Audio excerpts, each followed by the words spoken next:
Soulja Boy has stole the entire show the second he appeared back in season 3 of The Boys. I mean, look at him. How are you supposed to keep your eyes off this dude? Ever since season 3, he has honestly became one of my favorite characters in the entire show. And I don't think I'm alone on that whatsoever. Soulja Boy quickly became one of those characters where even if he's a horrible person, fans still absolutely love watching him. And that's exactly why I think he might die. Now you might be saying, why would they kill Soulja Boy? Out of every character in the show, why him? Why would they bring him back for the final season just to get rid of him? And honestly, that is a fair question. But when you really start looking at how the show has handled Soulja Boy so far, I think there are a lot of signs pointing towards his death. And the craziest part is, some of these reasons don't even have anything to do with the story itself. Some of it has to do with just simple old marketing. And some of it has to do with the fact that Soulja Boy might be too loved to even keep around. Because in a final season, nobody should feel safe, especially not the fan favorites. First, let's talk about the actual story reasons why I think Soulja Boy could die. And the biggest thing that stands out to me is how many times the show has already teased his death. At this point, it's starting to feel like the boy who cried wolf. Back in season 3, Soulja Boy almost died when Queen Maeve tackled him out of Vought Tower to save everyone else in the room. The fact that Maeve was willing to throw herself out of a building just to stop him, for a second the show really wanted you to think Soulja Boy was done. But of course, he survived. Then instead of killing him, they put him right back into a cryogenic chamber. And then at the end of season 4, we get that cliffhanger of Homelander staring at him in the chamber, which was basically the show telling us, yeah, Soulja Boy is not finished yet, he is coming back for the finale. And obviously when season 5 rolled around,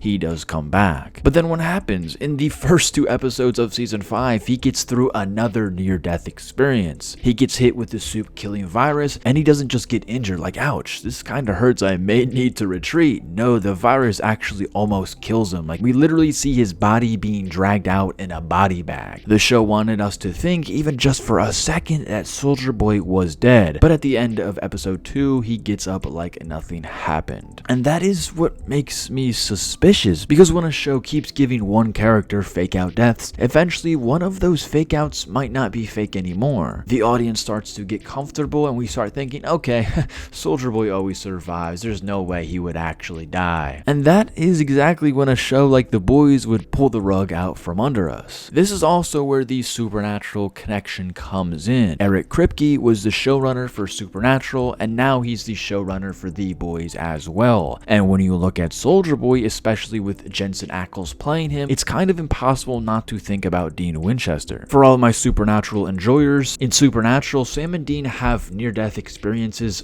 almost practically every episode. Sometimes they almost die, and sometimes they actually do physically die. But they always get brought back by angels, God, or whatever ridiculous thing the show could come up with that week. Death became something the audience almost stopped fearing because we were so used to them coming back. But then, spoiler alert for Supernatural, click off the video right now if you haven't watched the finale, but Dean Winchester dies in the finale from a regular vampire hunt. Not from some universe-ending monster, he literally died on a regular job that Sam and Dean go on constantly throughout the show. And that's what made it so shocking. Fans were like, wait, this dude survived the literal apocalypse, Lucifer, God, and this is what takes him out, a regular vampire? And I could see The Boys doing something similar with Soulja Boy. Now, I'm not saying Soulja Boy is going to die from some random no-name soup punching him in the face, but I could absolutely see him dying in a way where fans don't even expect it at all. Not because he gets overpowered by Homelander in some basic fight, but because the show puts him in a situation where his pride, his ego, or his past finally catches up to him. Soulja Boy is the kind of guy who thinks he's untouchable, and characters like that usually don't go out quietly at all. Maybe he dies during the final battle, maybe he ends up, depowering himself somehow while he's trying to stop Homelander, but in doing so leaves himself vulnerable, and then maybe Mother's Milk gets the final blow. And honestly, if there is one character who deserves to be tied to Soulja Boy's ending,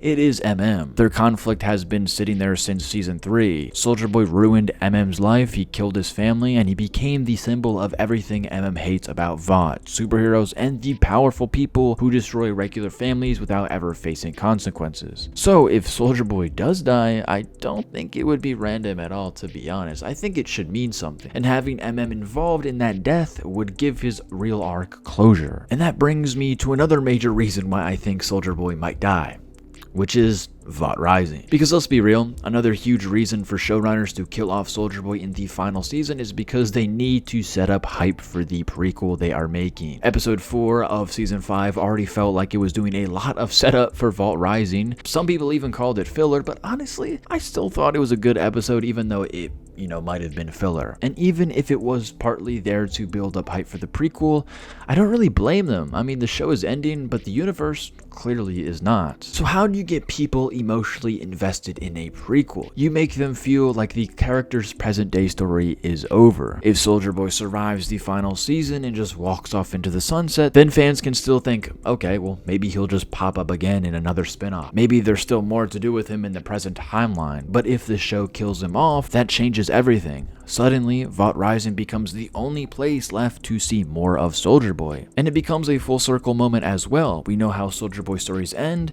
but now we want to see how it really began. And that actually is a smart marketing move, because prequels can be tricky. Sometimes audiences don't really care as much because they already know where the story is going, but when you kill off a fan favorite character in the main timeline, the prequel becomes way more valuable. It turns into a way for fans to spend more time with the character they know they lost. It's almost like the show is saying, you want more Soldier Boy?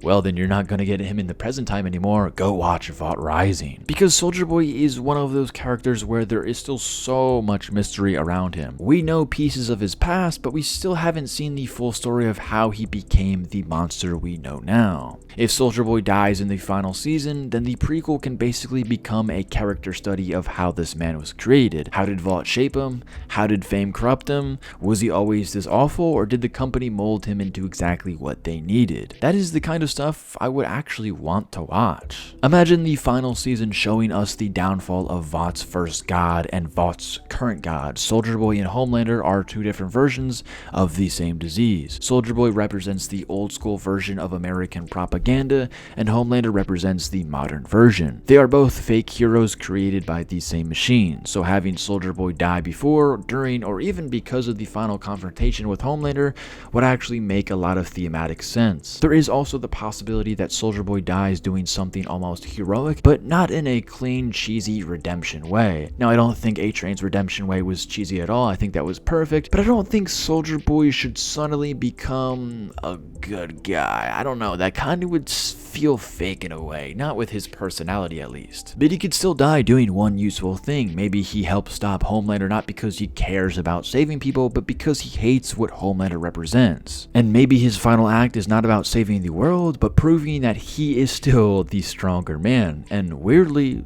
that would fit his character almost entirely. So yeah, what do you guys think? Is Soldier Boy making it through season 5, or will he die? And honestly, I do think this is the season where he unfortunately meets his demise.